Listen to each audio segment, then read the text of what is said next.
Hello, this is Julian with Coffee Reviews, and today we'll be reviewing the Tiki Punch Natural Process Colombia from Friedhats Coffee Roasters. There's the bottle right there. And Friedhats, based out of Amsterdam, Netherlands. And they're one of our most featured European coffee roasters, as there are a number of coffee shops nearby that carry Friedhats coffees. So when I saw this at a local coffee shop, it immediately caught my attention, mostly due to the packaging, but upon further inspection, I saw that it is a natural process Colombian SL28, none of which really sounds like my type of coffee. But it has been a bit since I've reviewed one of these coffees, so I was curious to see how this one would turn out. This right here is day 40.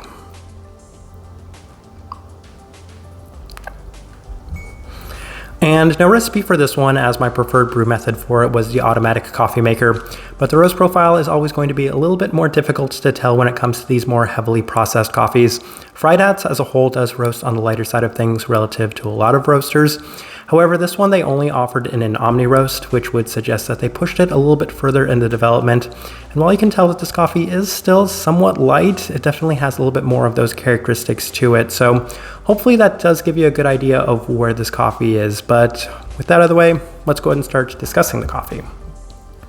Day 19, first impression, and ran it through the V60, and there were so many of the expected red fruit notes, both at the forefront of the cup in the aroma as well as the brew itself. However, it wasn't quite as heavily as initially expected, as there was a very slight bit of clarity, though it was pretty intense in the red fruit direction with a very lively acidity as well. Very much what you would expect from this coffee, but maybe not to the extent or intensity I would have expected from that first impression. That's subject to change. We go on. Day 22, ran it through the Chemex, and there was a very slight bit of clarity yet again, as it tastes a little like a fruit punch Jolly Rancher at this time with a citric component to it as well. But it is hindered by the very robust heaviness that is this coffee, and it was heavy right from the start, as there was a heavy acidity and much more of those fermenty aspects yet again, so not necessarily the best second impression, and I could already tell that this coffee was skewing in a direction that I expected it to, and I wasn't necessarily going to enjoy. Day 24, ran it through the April brewer, and the cup has remained pretty consistent with more of the heavy fermenty aspects encompassing the tropicality of the cup. Those are the things I'm experiencing the most right at the forefront of this, with slightly less clarity, plenty of the brightness yet again with a very slight candied aspect. And I feel like at this point I was starting to see that the positives I was experiencing from the first couple of days were definitely fleeting in these last couple of cups. Day 27, decided to just ramp up everything. So I went a little bit more fine on the grind, went a little bit higher on the temperatures, and it was every bit as intense as expected. I just wanted to see what would happen if I ran it this way. There was a slight Jello Kool-Aid taste to the cup that was accompanied by so much of that brightness and citrus yet again. Extremely red fruit forward cup. Honestly, this day was fine. It wasn't maybe to the same sort of intensity as I might have expected, but even then it was pretty heavy in general. Day 29, same adjustments to the Chemex, and this is exactly what I was looking for, as this was my least favorite day of the coffee to this point, as so much of the fermentiness and heaviness is felt. It is an overbearing, long-lasting finish with a strong emphasis on the fermenty red fruits and strong brightness yet again. This is skewing very heavily in those directions. So we continue on to day 31, back to the start, standard recipe, and I decided I was just going to work with the V60 going forward, as oftentimes the Chemex really struggles with these sort of coffees, so that wasn't really something I wanted to continue with. The cup is a slight bit more palatable with a cool down, as it does combat the intensity with a slight grape Kool-Aid, grape jam-like component to this cup. Still very, very intense with some sweeter citrus and a moderate grainy quality as well. From this point going forward, I was experiencing a fair bit of that grainy quality as well. Not necessarily a huge selling point to me on this one. Day 33, attempted the other direction, lower temperatures, trying to get maybe a little of the heaviness, the robust characteristics to tone down a little bit. And it didn't really seem to help, as it continued to skew heavily in that direction. Once again, heavy on the red fruit intensity as well as the citrus with very little clarity. Definitely not great. One of my least favorite days of this coffee. On day 37, just ran it through the automatic coffee maker, and that's why I opted for it here once again on day 40, because this was slightly better. It was still wildly intense, but this is the most toned down I've been able to get this coffee since very early in its life. Plenty of the red fruits yet again. The grain quality is present yet again from the previous days. A lot of the long-lasting robust heaviness, and also a slightly refined sugar-like taste to it. Still not great, but slightly better. Here on day 40, not much better, very similar to this coffee. I would say that it's been pretty consistent in that aspect ever since, well, around the day 24 mark. All right, let's go ahead and put up the tasting wheel so you can see what we were getting. And we have a lot of level 5s, so let's go through those, and we will start with the finish at a level 5. And yes, this is why a lot of coffees don't score that level 5, and even when they do have a pleasant and long-lasting finish, because coffees like this exist, and there's the ones that you're going to be tasting for a very long time.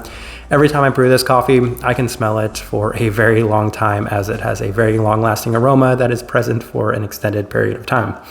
Sweetness, level 5. Yes, this is that overbearing sweetness, as it is very heavy in the kind of tropical fruit direction, so sugary, so abundant, and so overbearing as well. So those two things, definitely level 5, alongside of the acidity. There is a wild brightness. I mean, this is an SL28 coffee to begin with, and then you kind of ramp that up with the natural characteristics of it. Yeah, you can fully expect a pretty ridiculous amount of acidity and brightness within this one. Definitely overbearing in that aspect too. Berry fruit, level 5. Yes, and that also won't come as a surprise, as the first thing I mentioned was red berries. And it's, I think, a little unfortunate that I've noticed from coffees in general that when you make any sort of fermenty adjustments to coffees, so a little bit of an extended fermentation, then you typically experience so many of those red fruit characteristics. So I don't want to say that that's a profile of this varietal itself, but rather just kind of what happens when you have an extended fermentation for a coffee. So don't necessarily enjoy that. Citrus, level 5, yes, and that part in line with the acidity, it's very strong and it's something very distinct. So yes, that's another level 5. Chocolate, level 5, yes, and this has a very heavy, robust characteristic to it as well, and that could be attributed to maybe the origin of this coffee, as it is a Colombian coffee. But let's see here what else we have. So we have a couple level 4s. We will start with the body, level 4. Yes, this has a very heavy textured body to it. That's one of the things I mentioned, is the heaviness that's present within this one. You can really feel so much of that texture and body throughout. In addition to that, we have the florality at a level 4. Since this is such a red forward cup, I could say that it's a slightly overbearing hibiscus-like aspect to this one. That also comes in a slightly savory sense, so that's why you see the savoriness up there at that level 3. Smokiness is also up there at that level 3, as there's a smoky quality that's present within this one. A lot of these characteristics are very heavy, but again, this is a relative tasting wheel, so they're slightly toned down relative to a lot of the other things that are very high on this tasting wheel. And then I think the last thing that's worth discussing is the cleanliness, level 1. That's not surprising. This has very little clarity to it. It's a very heavy, long-lasting, robust, intense, fermenty cup of coffee, and that's kind of what I expected going into it. And my goal was to maybe see if I could get that at a level 2. But it sometimes gets to a point where I'm like, I can't get this coffee to have any more clarity to it. It's not going to have any clarity. It's going to skew very heavy in the just strong red fruit characteristic direction with a strong fermentiness to it. And that's exactly what happened with this one. So I'm pretty sure this is a pretty accurate representation of what I was getting from this coffee. All right, so my overall thoughts and impressions of this coffee, it's exactly what I expected this coffee to be, but these have been my least favorite coffees in general. I feel like a lot of these factors combined together kind of lended itself towards being one of my least favorite coffees. I'm going to review this here. Natural processed Colombian coffees and anaerobic natural processed Colombian coffees tend to be my least favorite coffee in general, and you couple that with an SL28 and it's going to create an overbearing, intense, very strong cup of coffee that skews very much against the type of coffees that I do enjoy. So it's good to see and go back and revisit these coffees every so often, and I've been reviewing less and less of them over the years because I'm not drawn into them as frequently. But it's one thing that I just kind of wanted to go back and revisit because there are a lot of people that still like these coffees, so it's something that's worth reviewing here and there from time to time as well. So that lends itself to the type of person I would suggest this coffee to. Anybody that definitely likes their heavier, more robust, strong, vibrant, very fruit-forward cups of coffee. This one has all of those things. I mean, if you don't mind that it's just very intense from start to finish, then this is the best direction I can point you towards for this one, as it just has that from the very onset, and it's something that you're going to be experiencing and tasting for a very long time. So I know there are people that like this. I think that this one's a kind of good fit for that. I don't know if I can say anything overly unique or distinct about this one relative to some of the other ones because they kind of taste the same to me, if I'm being completely honest. But I think that's also kind of the best way I can leave this review.